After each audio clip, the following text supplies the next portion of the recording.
দিন দুপুরে চুরির ঘটনায় চাঞ্চল্য ছড়িয়েছে রামকৃষ্ণনগর শহরে। ২ নম্বর ওয়ার্ডের অন্তর্গত কালীনগর পার্ট 2 এলাকায় শ্যামা বৈদ্যের বাড়িতে ঘটল চুরির ঘটনা।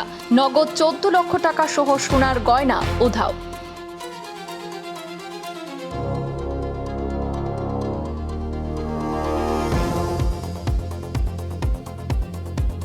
দিন দুপুরে চুরির ঘটনায় রামকৃষ্ণনগর শহর জুড়ে আতঙ্কের পরিবেশ তৈরি হয়েছে।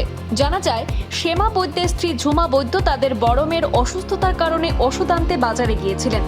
বাড়িতে ফিরে দরজা খুলতেই তিনি দেখতে পান ঘরের পেছনের দরজা খোলা এবং ঘরের সমস্ত জিনিসপত্র এলোমেলো অবস্থায় পড়ে রয়েছে।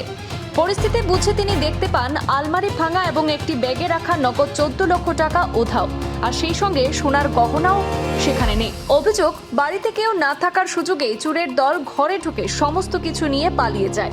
ঘটনার খবর ছড়িয়ে পড়তেই মুহূর্তের মধ্যে আশপাশের মানুষ ঘটনাস্থলে জড়ো হন।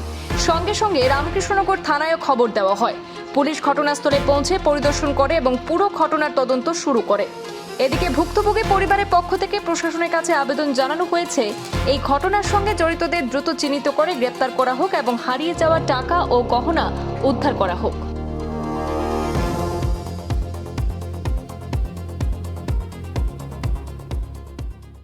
আজ কি হয়েছে?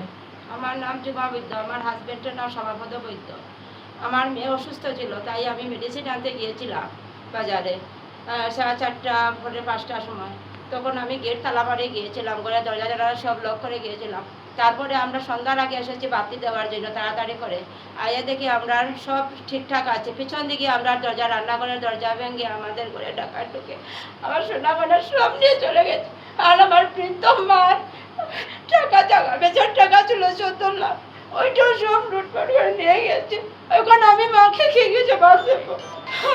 আমি দিশাহারা হয়ে গেছি, আমি কিছু বুঝতে পারছি না। আমার ঘরে 2টা মেয়ে, আর খেয়েও নেই আমার ঘরে। পুলিশ এসেছে নাকি?